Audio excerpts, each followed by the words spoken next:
नमस्ते मित्रों। आज मेरे साथ नित्यानंद मिश्रा जी हैं। आप उनको नमस्ते। जानते हो। वो हमारे चैनल में कई बार पहले भी आ चुके हैं।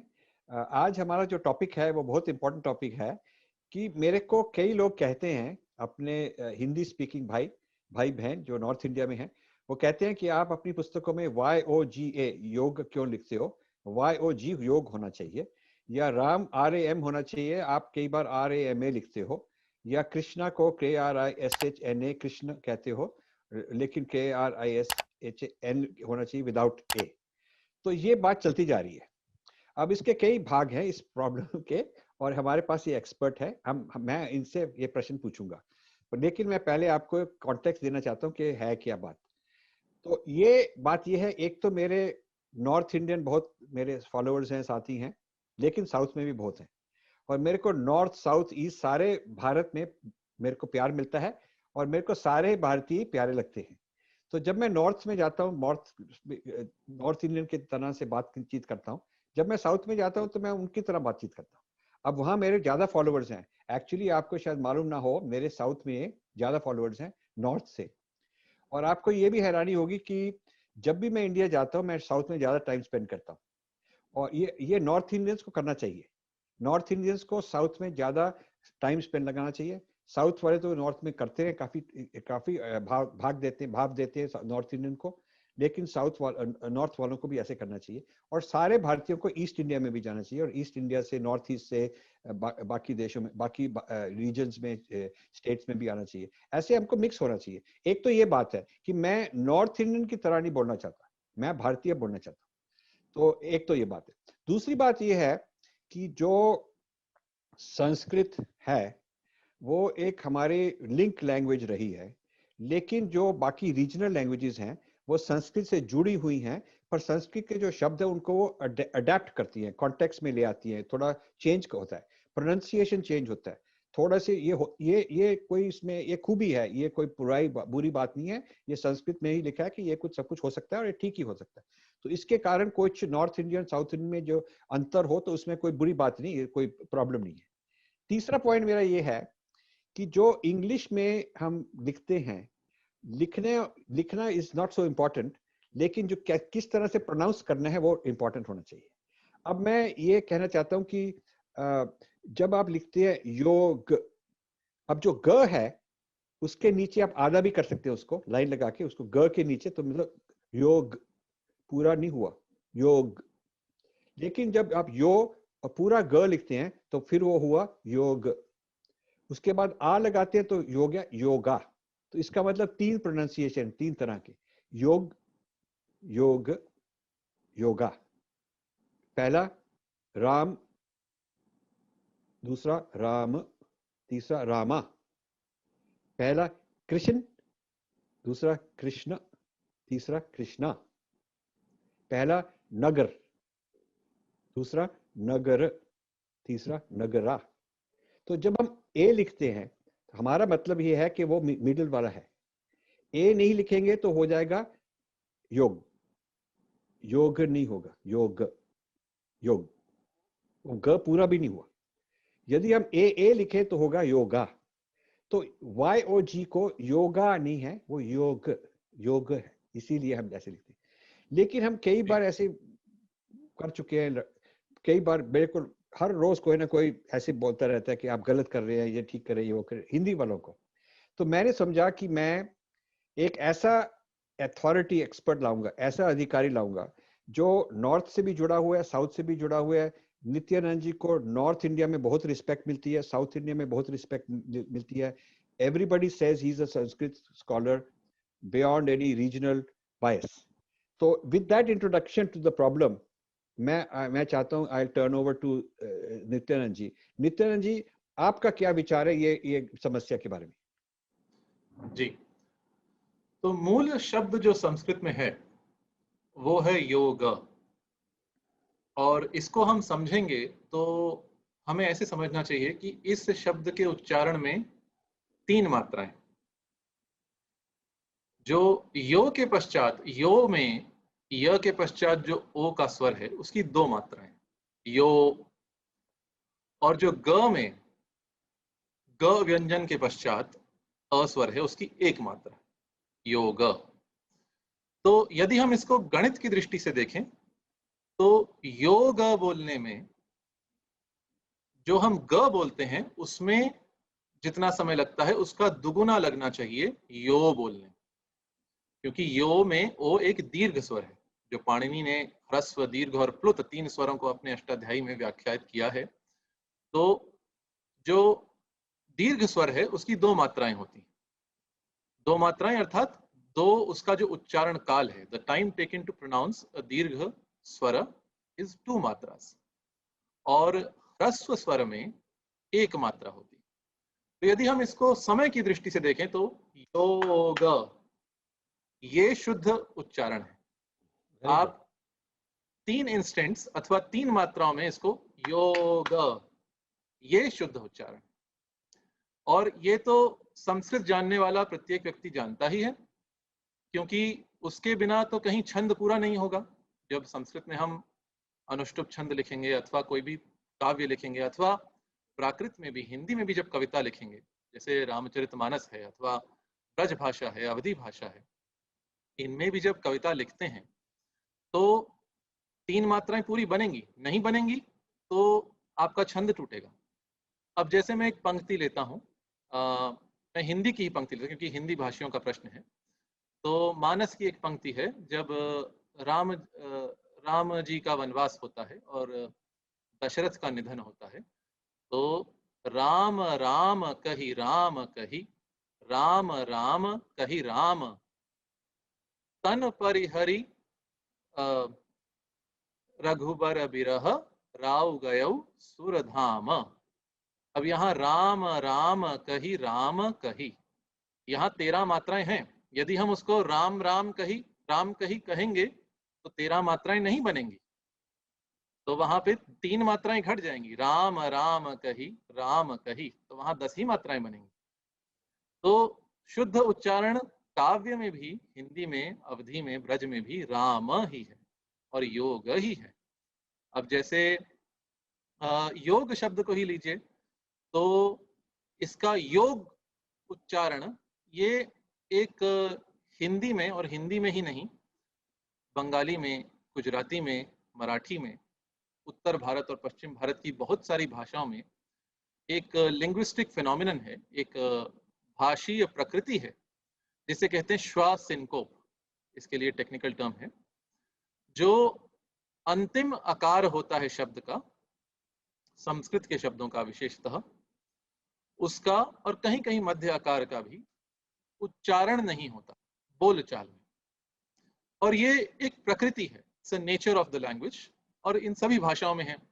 तो आप जैसे देखेंगे तो राम किसी का नाम है तो RAM ही लिखता है अंग्रेजी में, हिंदी में तो पूरा लिख देते हैं राम, पर बोलते हैं राम।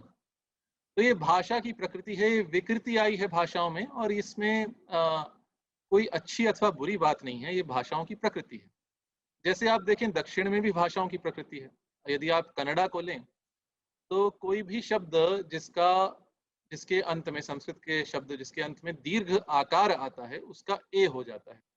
जैसे संस्कृत में है नगर पालिका, तो कन्नड़ा में हो जाता है नगर पालिके, बेंगलुरु नगर पालिके।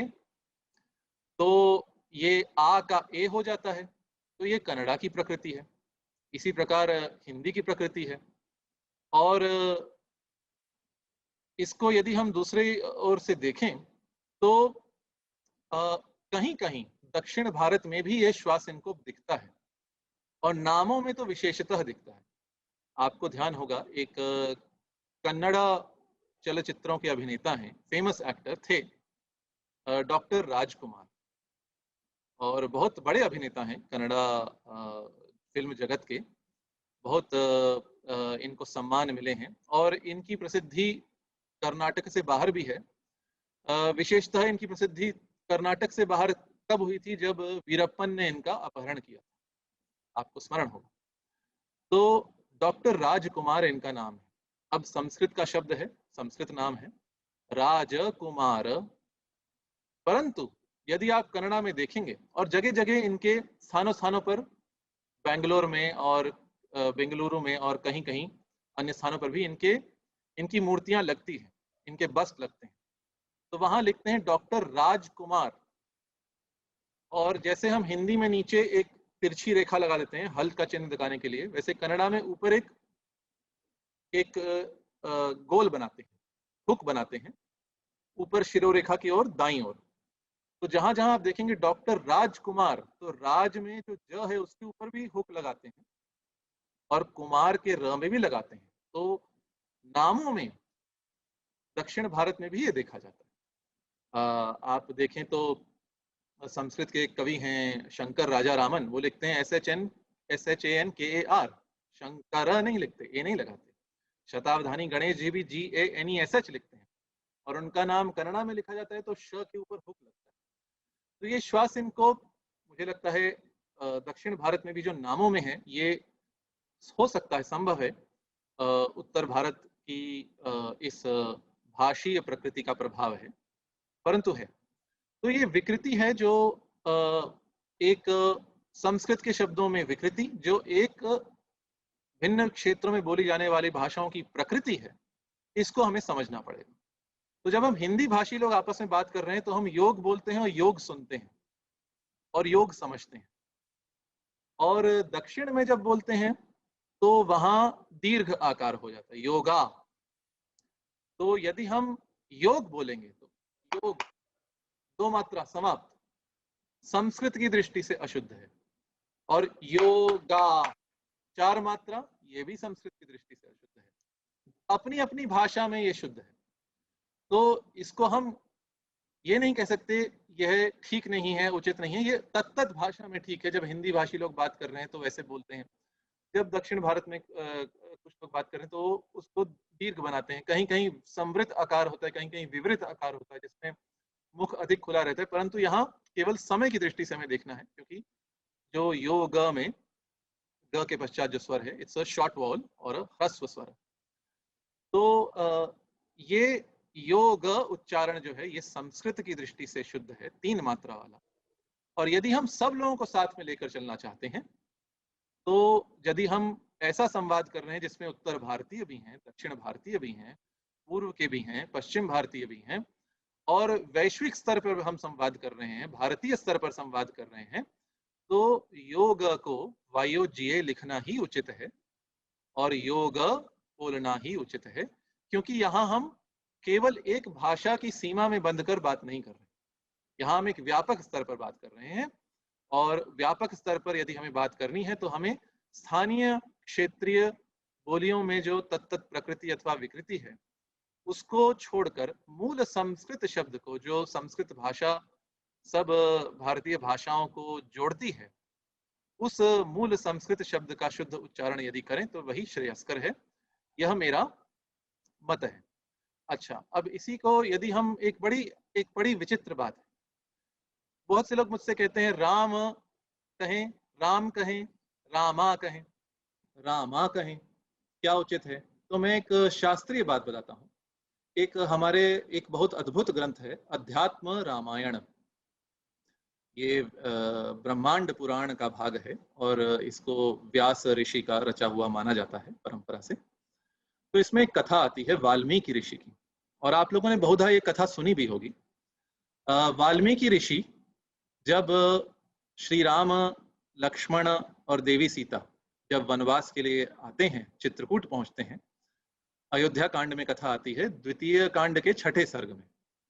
तो वाल्मीकि जी अपनी कथा सुनाते हैं श्री राम को, और वो कहते हैं मैं पहले डाकू था, मैं जन्म मात्र से ही द्विज था, और डाकुओं के साथ रह के मैं डाकू बन गया। मेरे पत्नी थे, बालक थे, तो एक बार सप्तर्षि मिले, तो सप्तर्षियों ने मुझसे पूछा, अपनी पत्नी बालक से पूछो जाकर, पत्नी और संतान से, जो मैं पाप अर्जित करता हूँ उसके तुम भागी हो नहीं हो?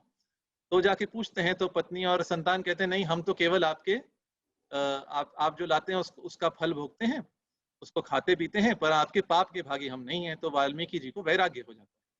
फिर वो सप्तर्षियों से आकर कहते हैं मैंने बहुत पाप किए हैं, अब आप मुझे कल्याण का मार्ग प्रशस्त बताइए। तो वहां सप्तर्षि उनको उल्टा मंत्र बोलने को बोलते हैं। वे राम का जाप नहीं, वे मरा का जाप बोलते हैं। और अध्यात्म रामायण में इसका श्लोक भी आता है, इत्युक्त्वा राम ते नाम व्यत्यस्ताक्षर पूर्वकम एकाग्र मनसा त्रैव मरेति जप सर्वदा। तो वाल्मीकि जी कहते हैं, हे श्री राम, फिर उन सप्तर्षियों ने आपका नाम बताया मुझे व्यत्यस्ताक्षर पूर्वकम, उसमें अक्षरों का व्यत्यास हो गया था। व्यत्यास का संस्कृत में अर्थ है उलट फेर, आगे पीछे। तो राम में रा पहले है, म पीछे है।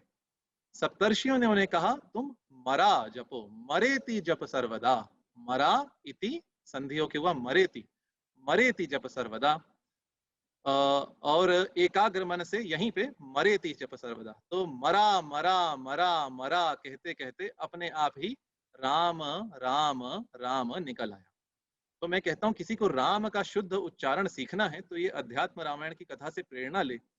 वाल्मीकि जी ने उल्टा मंत्र जापा था, मरा मरा जपा था, और वो मरा मरा जपते जपते ही राम राम हो गया। तो यदि आपको राम का शुद्ध उच्चारण सीखना है तो मरा मरा मरा मरा बोलिए आप, फिर रुक जाइए, रा के पीछे रुक रहे हैं तो म के पीछे रुक जाइए, राम राम राम राम, ये हो गया। तो यही राम का शुद्ध उच्चारण है।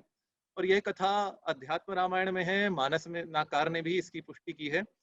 उल्टा नाम जपत जग जाना, वाल्मीकि भय ब्रह्म समाना। उल्टा नाम जपा था वाल्मीकि जी ने और उससे वे ब्रह्म समान हो गए। तो मरा मरा मरा कह के राम राम राम निकला। तो मरा मरा और बोलिए तो राम का उच्चारण आपको आ जाएगा। इसी प्रकार यदि आपको योग का शुद्ध उच्चारण अपने आप सीखना है तो आप उल्टा जप, उल्टा पढ़िए, गयो गयो गयो गयो। ये आप बार बार पढ़ेंगे तो आपको गयो गयो गयो गयो ग योग योग योग, ये स्वतः आपको उच्चारण बहुत आ बढ़िया, जाएगा। Very good. तो जो उल्टा मंत्र सप्तर्षियों ने बताया था वाल्मीकि को मरा जपने का, जिससे राम जपना, वैसे ही आप गयो गयो बोलें तो योग का शुद्ध संस्कृत उच्चारण हमको सहजता से मिल सकता है। तो ये हुआ राम और योग पे। अच्छा, और ऐसे तो हिंदी में भी कहीं कहीं, अवधि में विशेषतः, राम का रामा भी होता है। वह भी प्रकृति है हिंदी की कभी कभी। अब जैसे चैती है, हमारे भारतीय लोक संगीत में चैती गाते हैं चैत्र मास में। पंडित छन्नूलाल मिश्र जी बड़ी अच्छी चैती गाते हैं। तो क्योंकि चैती चैत्र के महीने में मास में गाई जाती है और चैत्र मास में राम जी का जन्म हुआ है, तो प्रत्येक पंक्ति के अंत में हो रामा आता है। तो चैत मास बोले रे कोयलिया हो रामा, तो वहां पे दो मात्राएं हो जाती हैं माँ के पश्चात, क्योंकि वो संगीत है। संगीत में मात्रा के अनुरोध से शब्द को हम खींच सकते हैं। और यही मानस में भी आप देखेंगे, राम शब्द के उच्चारण जैसे मैंने बताया, राम राम कही राम कही, राम राम कही राम। यहाँ तो राम शब्द 3 मात्राओं का है। परंतु अब काकभूषुंडी जी क्या कहते हैं, इष्ट देव मम बालक रामा, इष्ट देव मम बालक रामा। वहां पे 4 मात्राएं हो जाएंगी, क्योंकि चौपाई छंद में 16 मात्राएं आनी चाहिए पूरी। तो वहां छंद के अनुरोध से रामा हो गया। उसी प्रकार लक्ष्मण कर प्रथम ही लय नामा, पाछे सुमेरसी मन महु रामा। तो ये कहीं कहीं अवधि में, ब्रज में रामा, चैती में, लोक संगीत में रामा। तो लोक संगीत में, कीर्तन में रामा, ऐसा दीर्घ उच्चारण भी होता है, परंतु उसको हम वहां की विशेष परिस्थिति समझेंगे। जैसे राम बोलचाल में एक विशेष प्रकृति है भाषा की, तो वैसे ही एक गायन की विशेष परिस्थिति में रामा शुद्ध है, क्योंकि वहां छंद पूरा करना है, मात्राएं पूरी करनी है। तबले की जो ताल है उसकी गड़बड़ नहीं होनी चाहिए, क्योंकि आप 4 मात्राओं की ताल से गाएंगे, 16 मात्राओं की ताल पे गाएंगे, तो एक तबले की ताल मिस नहीं होनी चाहिए। और यदि एक छंद में एक मात्रा छूट गई तो ताल गड़बड़ा जाएगी। तो उन परिस्थितियों में ठीक है।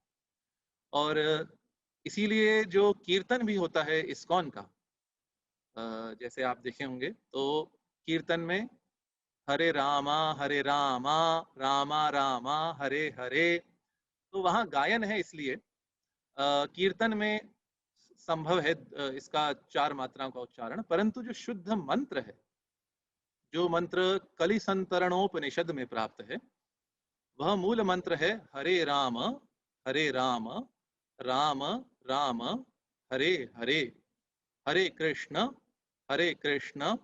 कृष्ण कृष्ण हरे हरे। यहाँ पे पहले हरे राम है।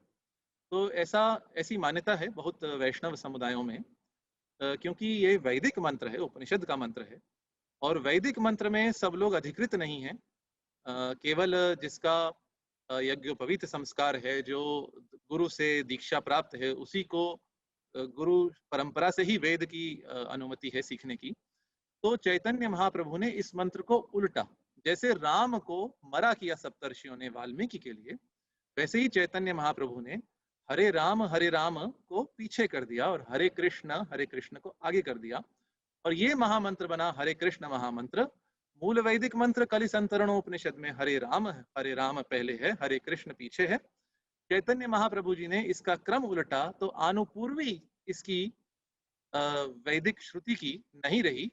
इस प्रकार सबको अधिकार मिल गया और इस महामंत्र का उन्होंने प्रचार किया, जिसमें सभी अधिकृत हैं, जिसमें किसी भी यज्ञोपवीत की अथवा वैदिक परंपरा से गुरु से अपने शाखा के अध्ययन की आवश्यकता नहीं है, सबका अधिकार है।